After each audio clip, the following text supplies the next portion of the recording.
দেরি করে ইফতার করা নিষিদ্ধ। ইহুদিরা দেরি করে ইফতার করে। লা ইয়াজালুন নাসু আলা খাইরিন মা আজ্জালুল ফিতরা। বিশ্বনবী বলেছেন, এই উম্মত যতদিন আগে আগে ইফতার করবে, এই উম্মতের কপাল থেকে কল্যাণ কেউ ছিনিয়ে নিতে পারবে না। চিল্লায় বলেন ঠিক কিনা? আজানের জন্য বসে থাকবেন না, সময় দেখবেন। স্থানীয় সময় যখন সূর্যাস্ত হওয়া মাত্রই বিসমিল্লাহ, খেজুর খেয়ে ফেলবো। পারবেন তো? নাকি দেরি করবেন? আনের পবিত্রতা বজায় রাখবো। কোনো তর্ক বিতর্ক অশ্লীলতায় আমরা জড়াবো না, ঝগড়া করবো না, সরাসরিও না, ফেসবুকেও না। করবেন?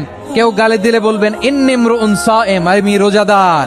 আল্লাহর হাবিব শিখিয়েছেন, কেউ যদি তোমার গালি দেয়, কটু কথা বলে, অশ্লীল কথা বলে, রমজানে তুমিও বলতে পারবে না। তুমি বলতে পারবা ইন্নিমরুউন সায়েম, আমি রোজাদার। আজকে থেকে নিয়ত করেন, রমজানে কেউ গালি দিলে আপনি একটা গালি দিবেন নাকি? কি বলবেন? রোজাদার, রমজানের পবিত্রতা আমি ভঙ্গ করতে পারবো না। অশ্লীল নাটক সিনেমা আমরা দেখবো না। ব্যাড হ্যাবিট থাকলে রমাদানে এটা ছাড়ার মহা সুযোগ। স্মোকিং এর অভ্যাস আছে অনেকের, ঠিক কিনা? করবেন না কেউ? যদি কারো থাকে, কে করে হাত তোলালাম না আমি। এই রমাদানে এই স্মোকিং হ্যাবিট থেকে আমরা বেরিয়ে আসবো, ঠিক কিনা বলেন? আমরা মিথ্যা বলবো না। বিশ্বনবী বলেন, মানলাম ইয়াদা কাউলা যুরি ওয়াল আমালা বিহি ফালাইসা লিল্লাহি হাজাতুন ফি আইয়াদা তাআমাহু ওয়া শারাবা। যে রমজানে মিথ্যা কথা, মিথ্যা কাজ, মিথ্যা সাক্ষী ছাড়তে পারে নাই, তার না খেয়ে থাকা, উপবাস থাকা দিয়ে আল্লাহর কিছু যায় আসে না।